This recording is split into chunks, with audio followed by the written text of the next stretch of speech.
سچ کہا، میں نے بھی سچ کہا۔ حضرت جی کیسے سچ؟ میں آپ کی بیوی ہوں، آپ سے بچے ہیں، اس نے میرے سامنے حلوہ کھایا پورا، کیسے صحیح؟ فرمایا اس نے بھی صحیح کہا، میں نے بھی صحیح کہا۔ جو جھوٹ بولے وہ تو ولی نہیں ہوتا، کرامت تو دور کی بات۔ لیکن حضرت کیسے؟ فرمایا ہم جو کرتے ہیں نفس کے لیے نہیں کرتے، اللہ کے لیے کرتے ہیں۔ میرا تجھ سے تعلق ہے تو اللہ کے لیے، اس نے کھایا تو اللہ کے لیے، اس نے بھی صحیح کہا، میں نے بھی صحیح کہا۔ نفس کے لیے کبھی ہم نے کچھ کیا نہیں۔ اب پڑھو قرآن کی آیت، قُلْ إِنَّ صَلَاتِي وَنُسُكِي وَمَحْيَايَ وَمَمَاتِي لِلَّهِ۔ اے میرے حبیب آپ فرما دیجئے بے شک میری نماز، میری قربانی، میرا جینا، میرا مرنا صرف اللہ کے لیے۔ ہر سانس کس کے لیے ہے؟ ہم تو سوچ میں نماز پڑھتے ہیں تو اپنے مقصد کے لیے۔ امتحان کے دنوں میں بچوں کو دیکھو، سارے نمازی ہوتے ہیں، پاس ہونا ہے نا، سب نماز پڑھیں گے، ویسے نہیں پڑھیں گے۔ کسی کو وظیفہ پڑھنا پڑ رہا ہے، بیمار ہو گیا وظیفہ پڑھو، تو وہ تو اس کے لیے پڑھ رہے ہو، اللہ کے لیے کہاں پڑھ رہے ہو؟ اللہ والے جو کرتے ہیں صرف اونچی اللہ کے لیے۔ اس حوالے سے بڑے واقعات ہیں بزرگوں کے، آئیے آپ کو اس میں سے سناؤں ایک دو۔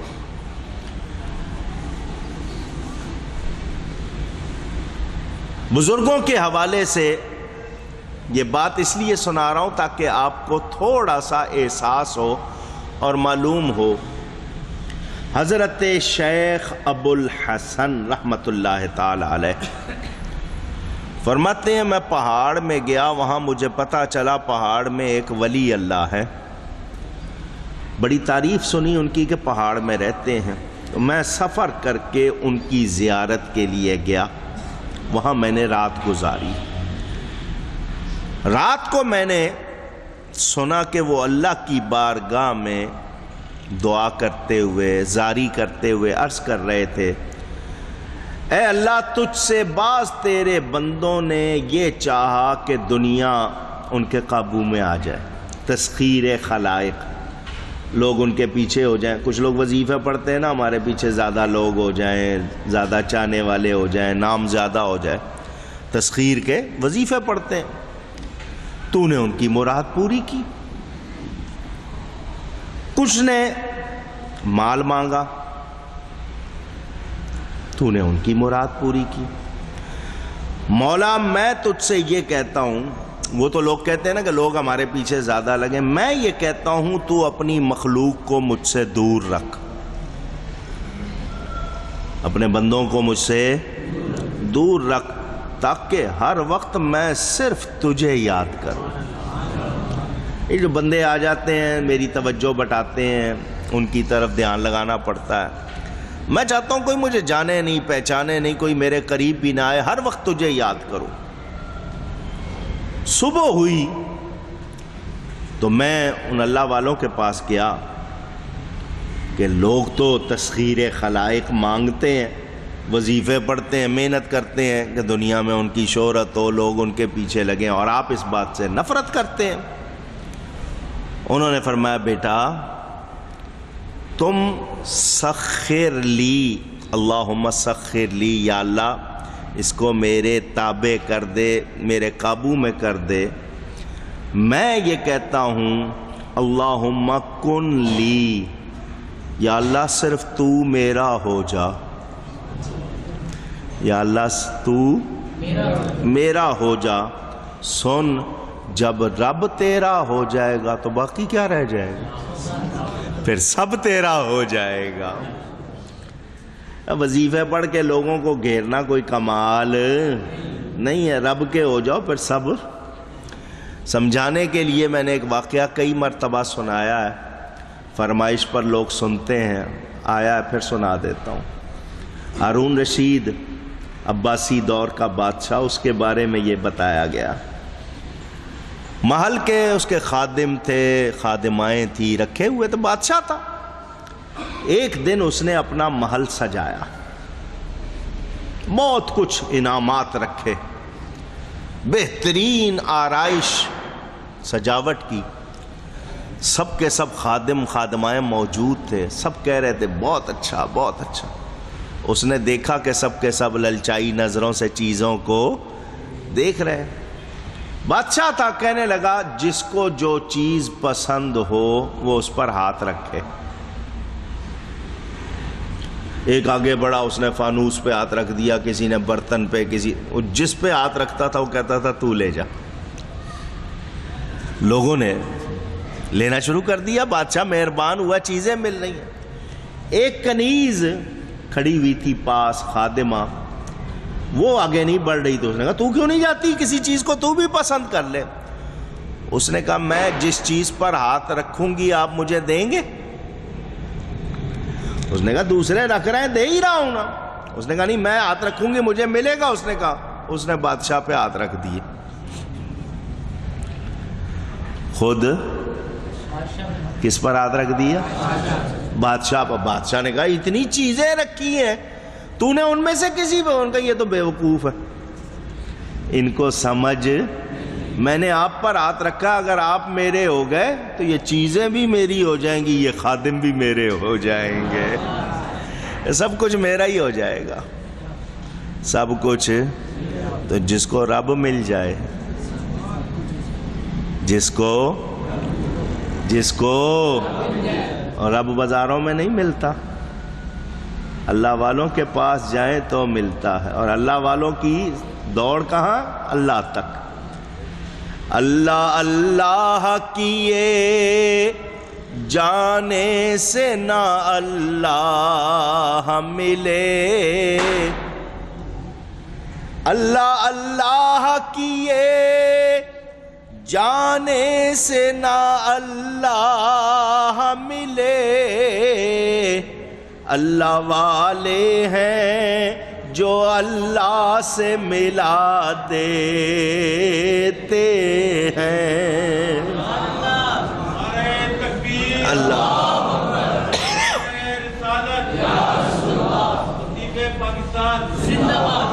جو بھی مجرم میرے آقا کے دامن میں چھپے،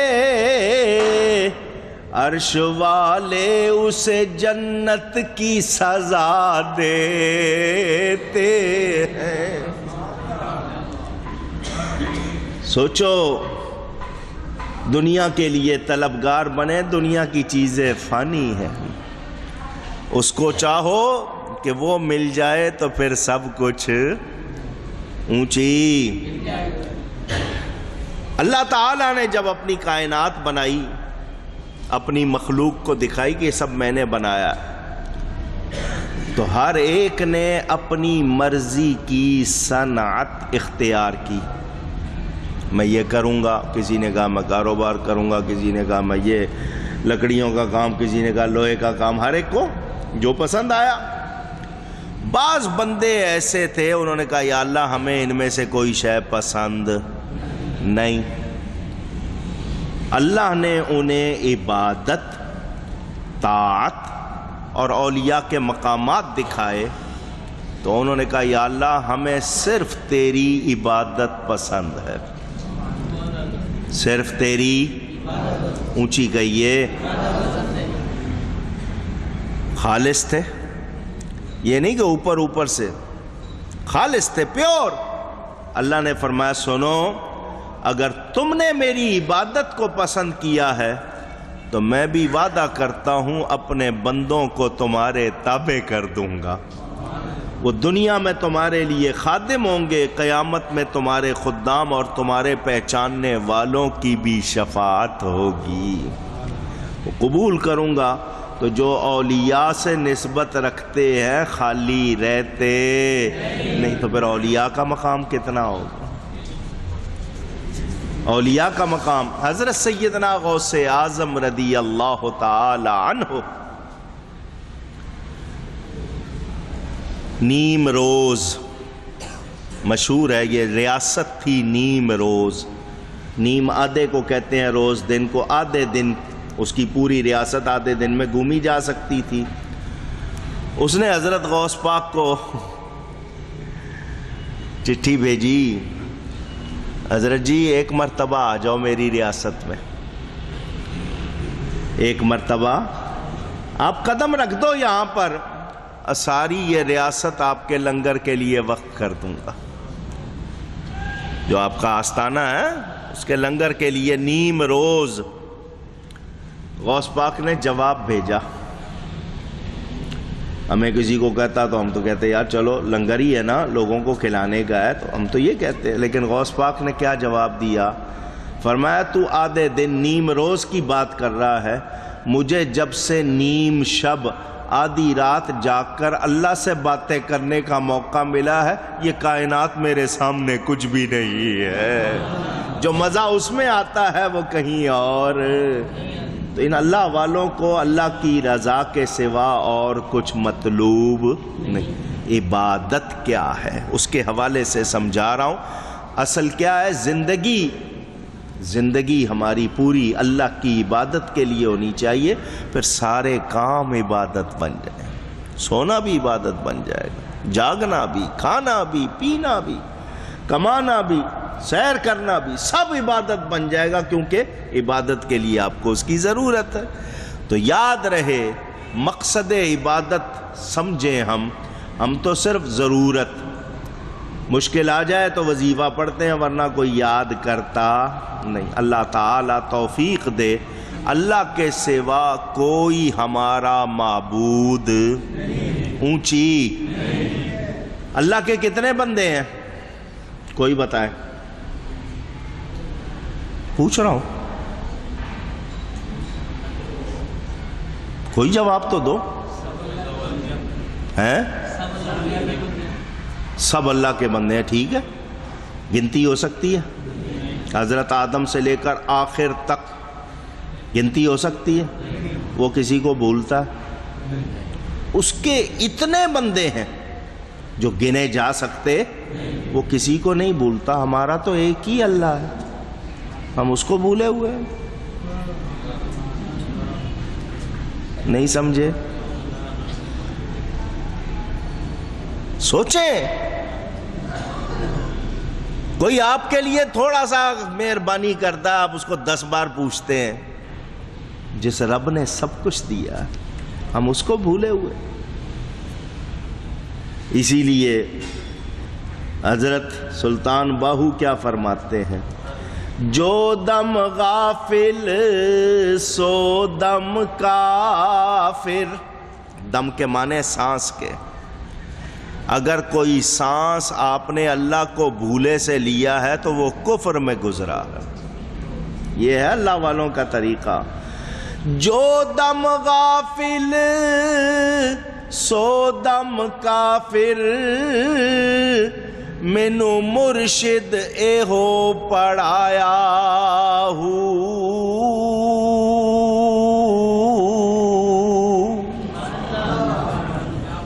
مجھے مرشد نے یہی سکھایا، کوئی سانس غفلت میں نہیں گزرنا چاہیے. سانس اندر جائے تو اللہ، باہر نکلے تو اللہ ہو. ہم تو 2-4 مرتبہ اگر اللہ کا نام لے لیا.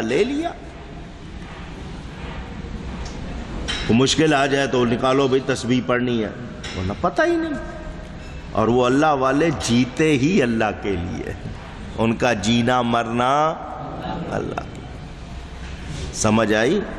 تو صرف ایک معبود ہے، اسی کے حضور گردن رکھو.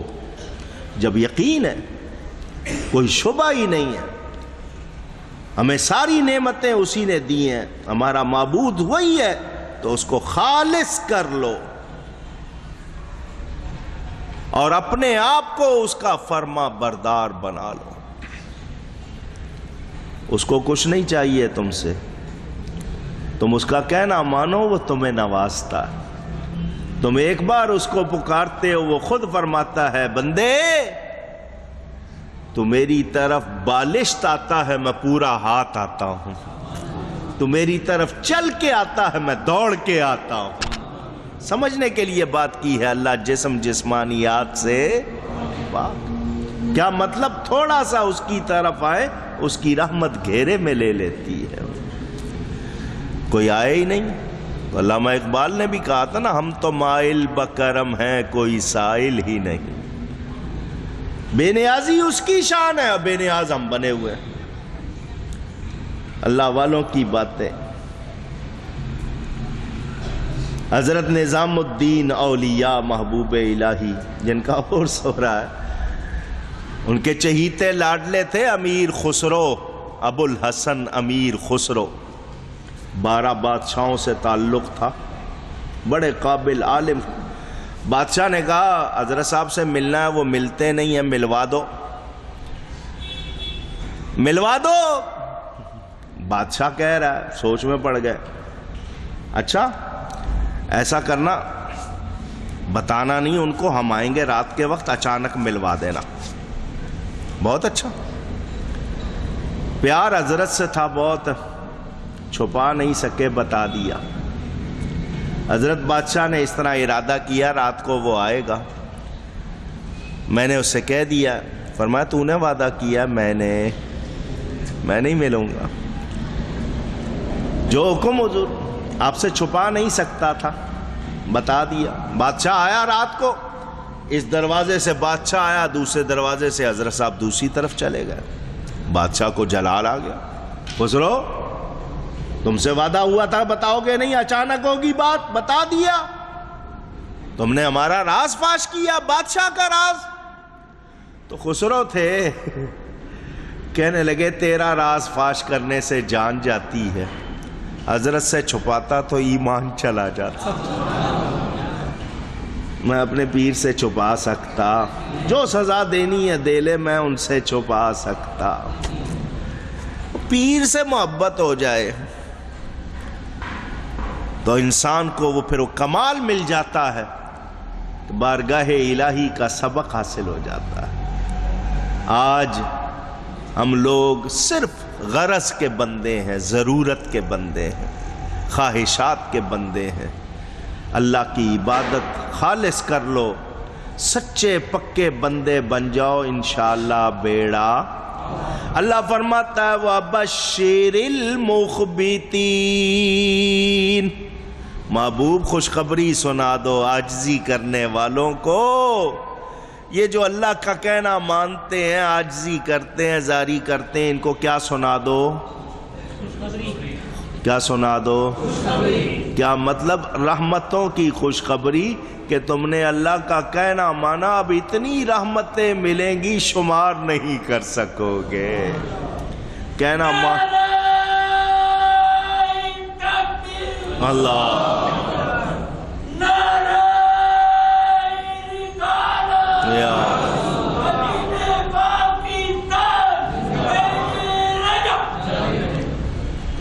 اتنی رحمتیں ہوں گی شمار نہیں کر سکو گے۔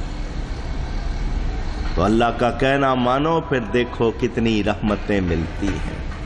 اللہ تعالی ہم سب کو ادب کی، نیکی کی توفیق عطا فرمائے۔ بیان تعظیم سے شروع ہوا تھا، اس کے حوالے سے زیادہ باتیں نہیں ہوئی، لیکن یہ ساری باتیں اسی کی ہیں۔ گفتگو میں کہیں کوئی غلطی ہوئی ہو، اللہ کی بارگاہ میں توبہ کرتا ہوں۔ وآخر دعوانا ان الحمد للہ رب العالمین۔